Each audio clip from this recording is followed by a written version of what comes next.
What are you frightened of and why?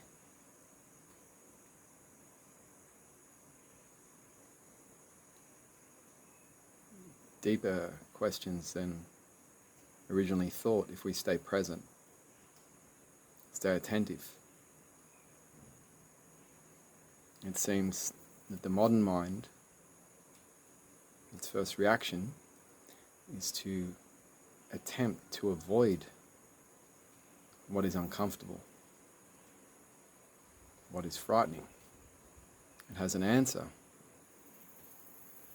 an attempt to repair, but in moving away from the only thing that is actual, and that is the fear, one cannot know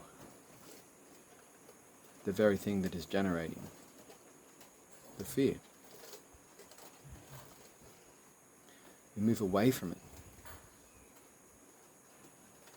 There are many ways, subtle ways, that escapism exists. Escapism in material or spiritual direction, perhaps athletics, interests, hobbies. They're all escapes. Escapes from what?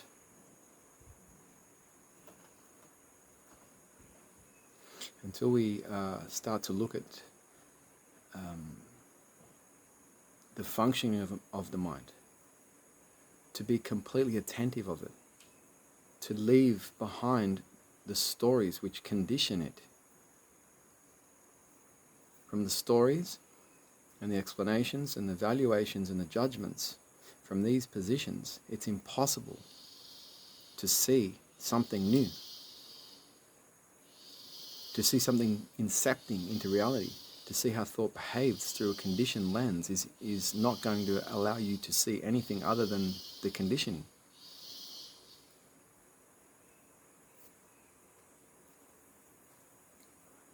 There's some skeletons in the closet of all modern man.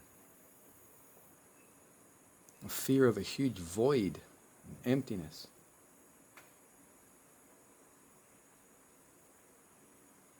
A challenge.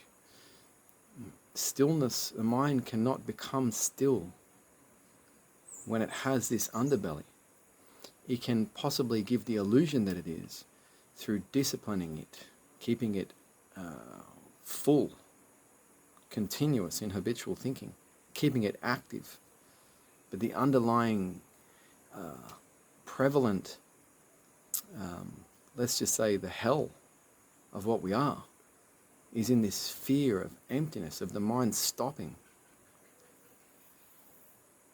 This is the great contradiction, for the mind is in confusion, and this is why we live in a society today of which someone like myself devotes my life to learning the art form of thought through therapeutic benefits of something like Iboga, and then practicing the spirituality in and around that, and seeking out spiritual teachers of great wisdom that know the truth of this. Because what Iboga's great injunction is, really in its truthful spiritual direction, is one seeing how they think. That a concept is formed from consciousness electrically into molecular and formation and ion, and becomes physical constantly. Every time you think, you become what you think. Completely. So if we consider these ancient cultures like Bwiti, we see that things are often are poetic, right? They're in myth. Because we become what it is. So the myth holds the data so it can be observed. And that one needs to be thought about a little bit. Very clever. It shows a great understanding of the mind. The mind is fearful. And for us to come to Iboga, we should, I feel, start to understand that all of us are already everything that we need to be. People coming to, say, Ikara here, do not need to be sold to through all of this nonsense. That's all storytelling. That shows you that the person giving the Iboga doesn't know the truth of Iboga at all. The stories, beware of the healer bearing stories. That's the interesting one. I'm this, I'm trained here, I play this, I do that. If he's not talking about the only truth, the only fact, that we become what we think, if he's not talking of this, then it's rubbish.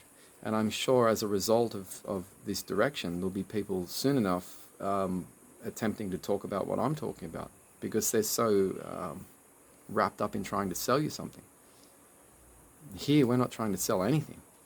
We need people to come and understand the truth, so you can come and be shown through the connection of soul and God, through soul to self, that you're the one at the beginning and the inception of where thought becomes and where the mind ends.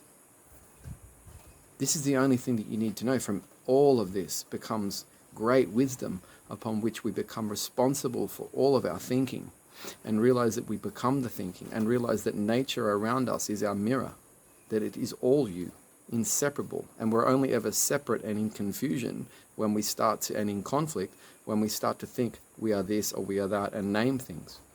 To name things and to talk in stories is to record what is already existing. It means nothing. We need to learn the art form of watching. No man or woman can teach you that. That's why we have Iboga, God's divinatory tool. Do we see why? No man or woman can teach you. Iboga can take you to what you are, but it's not a man or woman. It's a divinatory tool left by God. It's not a medicalized plant medicine. It's not something to be chopped up.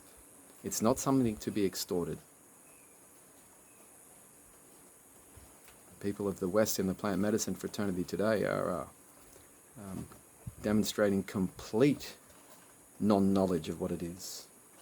For they only seek to go into the areas within Africa that suit their requirements. They are the people that take the money that allow them to initiate into these various branches that are often very occultish.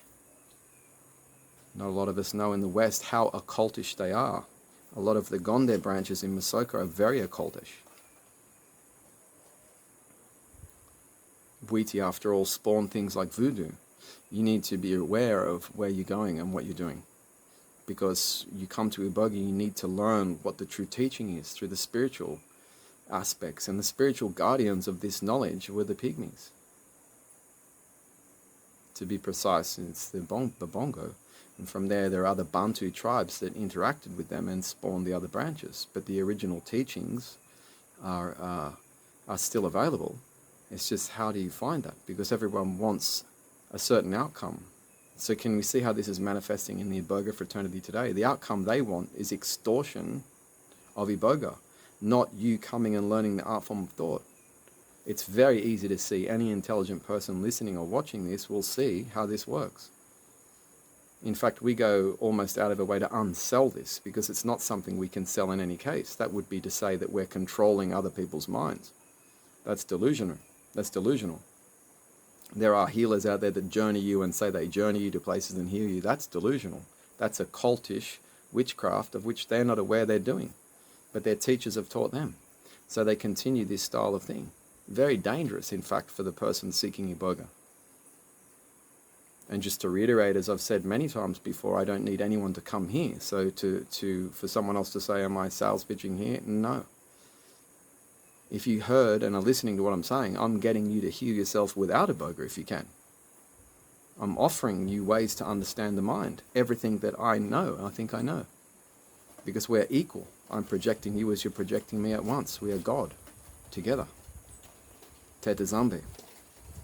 Zambe Kana. So consider where we go, what we're doing, and look for some of the things that I was mentioning around that are orientating around you being the creation of your thoughts and how that works, without concepts and sales and stories, which are all superficial garbage to get you to like something. And it shows great confusion on the behalf of the people that are exponents of this.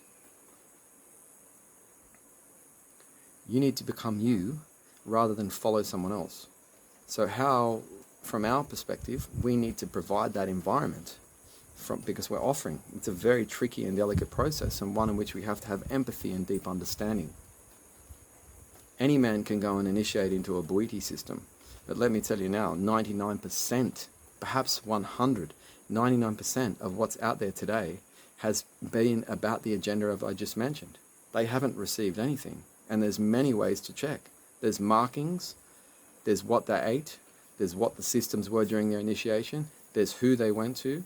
It's all known and very transparent. It's very easy to find out.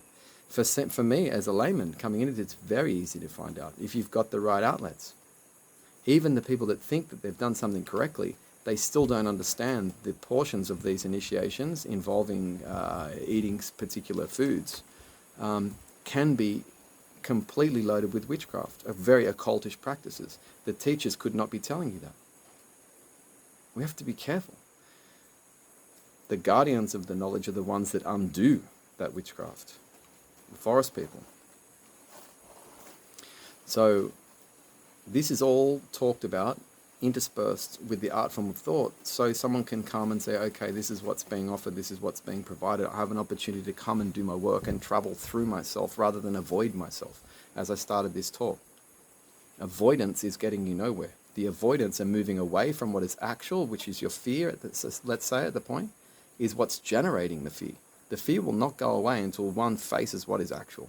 And through Iboga helps and sustains and suspends you in a situation where you become observance itself to travel through and let these things unwind on a cellular, molecular, psychological, spiritual, and emotional level until they run their course. And in running that course, you review and sit still and learn the art of non-attachment. If someone's trying to journey you or telling you stories or anything else and not talking about these realities, they are exponents of occultish practice of which perhaps they don't understand. I'm not saying that's even premeditated. It could be though.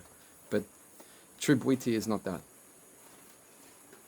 Someone might say, well, who are you? Where have you been initiated? That's none of your garbage. None of your business. I'll tell people that are appropriate. I don't need to say that. That's just another distraction. I have my own spiritual teachers. Yes, I do. Strong ones. Original people. Free of the occult. More of that will come out in the future. The idea is to introduce these practices, the true practices, to people in the West so they get it done and become still in the mind and walk away and realize that God speaks through them and we're all equal. In equality, we will change the world.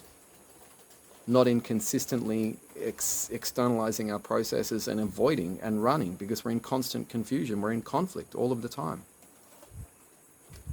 Freedom resides in the process. We're left a divinatory tool from God through this